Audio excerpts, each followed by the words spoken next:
Сәлем достар, бүгін сіздермен қалай Samsung телефондарында памятты тазалауға болады, сол тақырыпта көптеген жандарды қызықтыруы анық, себебі барлығымызда осы память проблема. Сол себепті осы видеоны соңына дейін көріңіздер, және де видео ұнаса лайк басып, супер кеңес каналына тіркелуді де ұмытпаңыздар, себебі бұл каналда сіздерге өзім қолданып жүрген лайфхактармен бөлісетін боламын. Видеоны соңына дейін көруді кеңес беремін, себебі бұл видеода өте керемет кеңестермен память тазалаудың ең керемет жолдарымен бөлісетін боламын. Енді ең алдымен біз Samsung телефондарында қандай марка болмасын, бізде мои файлы деген бөлім болады. Әркімде әртүрлі жерде орналасады. Менікі мына жерде мои файлы дегенге кіреміз. Қарап тұрғандарыңыздай, менікі уже 29-98 гигабайт уже толы, жаңа ғана менде тазартып жатып, осы сіздерге видео түсіруді ойыма келді. Және де осы видеоны сіздермен бөлісуді де ұмытқан жоқпын. Менікі уже 32-ге жақындап қалған еді. 1-2 гигабайт болса да тазалағаныма өте қуанып отырмын. Қазір тағы да одан әрмен тазалайтын боламын. Енді мои файлы деген бөлімге кіресіздер. Мои файлы деген бөлімге кіргеннен кейін сіздерде менікі сияқты тұруы мүмкін, немесе басқаша да тұруы мүмкін, бірақ бәрібір де реті бөлек болғанымен барлығы бір настройкада жинақталған. Главное, Samsung телефондарында болса болғаны. Енді мои файлға кіргеннен кейін біз мына жерде көріп тұрғандарымыздай анализ хранилище дегенге кіреміз. Сол кезде осы жерде біздікі изображениеміз, яғни суреттеріміз қанша пайызын алып жатқанын барлығын осы жерден көруімізге болады. Және де осы жерден көріп алып, нақты нені тазайтығымызды шешіп алуымызға да болады. Енді менікі уже 93% толған памятымның. Және де енді мына жерде қарап тұрғандарыңыздай көптеген бөлімдер бар.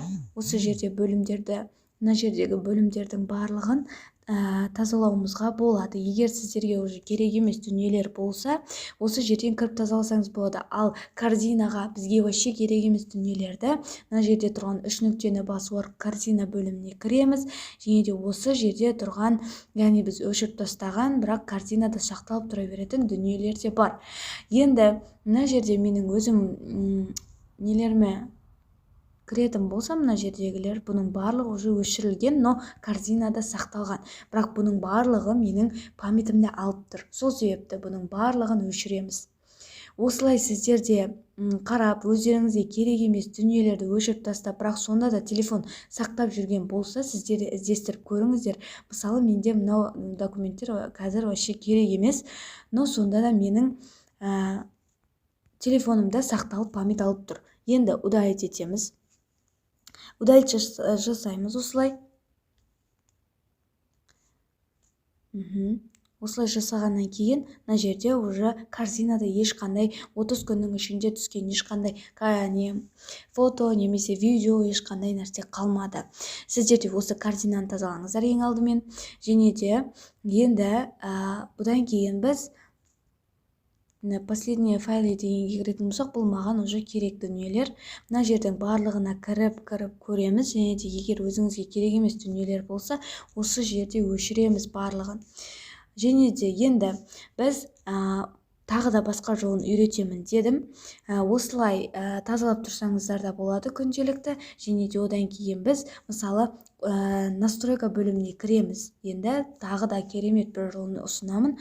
Ең алдымен біз приложение деген бөлімді тауып аламыз. Мен өзім дәл осылай тазалап жүремін. Ешқандай, мысалы, біреулерде айтып жатады, осындай қосымшаны жүктеуіңіз керек. Содан кейін мен оны қолданып та көрдім, бірақ басында жақсы жұмыс жасағанмен кейін дұрыс жұмыс жасамай кетті. Енді мысалы, қазір мына жерде тұрған осындай нелерді, память дегендерді, осылай кештердің өзі талай памятыңызды алып жатады. Сол себепті қолыңыз бос кезде барынша, егер сізге памятыңыз аз болып, басқа варианты жоқ болса, әрине енді осылай тазалауыңыз керек. Тез тазалау деген нелер болып жатады, видеолар болып жатады, бірақ олар ұзаққа емес. Сол себепті осыны ерінбей, осы жердегі ең көп қолданатын қосымшаларыңыз сіздердің ең көп памяттарыңызды алады. Сіздерге құпияны осыны бөлісейін. Сол себепті ең көп қолданатын қосымшаларыңызға кіріп тазалап тұрыңыздар. сонда сіздердің памяттарыңыз, яғни алып жатқан мысалы TikTok болсын, YouTube болсын, WhatsApp болсын, соған келген сообщенияның барлығының өзі және де көріп тұрған осы YouTube видеоңыздың өзі сізде память алады. Соны ұмытпаңыздар. Енді мына жерде Telegram-ның өзі көптеген файлдарды тез жүктеп алады. Сол себепті мына жерде көріп тұрғандарыңыздай қазір мына үстін басып тұрамыз. Сол кезде мына жерде леп белгісін басамыз. Леп белгісін басқаннан кейін мына жерде память деген тұрады. Осы жерде мен жаңа ғана тазалап болған едім, соның өзінде уже жиналып жатыр. Очистить кеш дегенді басамыз және де управление памятью дегенді басамыз. Еш қорықпаңыздар Телеграмда, себебі Телеграмда қайтадан өшіріп, қайтадан жүктеп алатындай мүмкіндік бар.